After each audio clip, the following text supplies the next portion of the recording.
Tinovaziva neugwara vagara vanotiza kana zvinhu zvichinge zvatanga kunyanyanyanya panguva yesarudzo kana maelection. Yamakateerera kudai so nyaya version pamunopakurwa nhau dzinenge dzichiitika zvese zvinenge zvakabatwa mumastreets imomo. Nhasi ndadzoka nenyaya iri kuitika kukwekwe uko kuri kunzi kuna MP ari kurambidzwa kumbizo kuti aite feedback meeting yake nevanhu vake vemunharaunda vanomiririra. Kwekwe tinoiziva iri nzvimbo kunobva President Emmerson Mnangagwa, saka kureva kuti ma-MP anenge achirambidzwa ndeve opposition vanenge vakarakasha nekurakachisa President Emmerson Mnangagwa. Zvinozikanwa kuti vaMnangagwa vagara vanorakashwa kwavanobva kwacho ikoko, havatodiwe nema-next door nehama neshamwari. Ndochokwadi chinenge chiripo, saka ndosaka muchizoona pakuitika nyonga dzese idzi. Kwekwe nzvimbo inozivikanwa zvakanyanya nemakorokoza, ende vanhu vese ivavo vanosanganisira makorokoza nemamwewo marudzi vanenge vari ikoko ndo pekumbozombourayiwa mumwe munhu parally yaitwa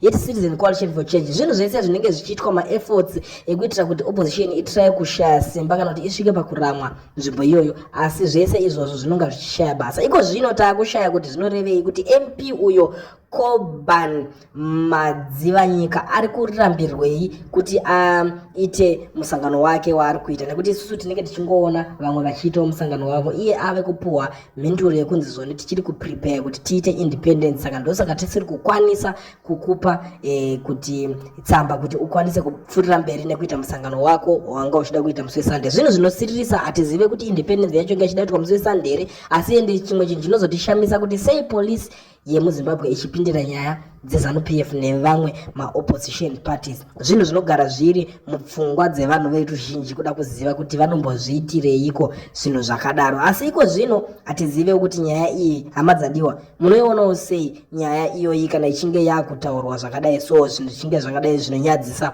zvakuitika. Ndo nyaya iri panapa ndangotiwe nayo ndakakubatirai. So zvakakosha kana uchangosvika iri first time yako kari kutanga usubscribe wotijoina, toramba tichikupa kurai dzimwe nyaya dzese dzinonga dzichiitika.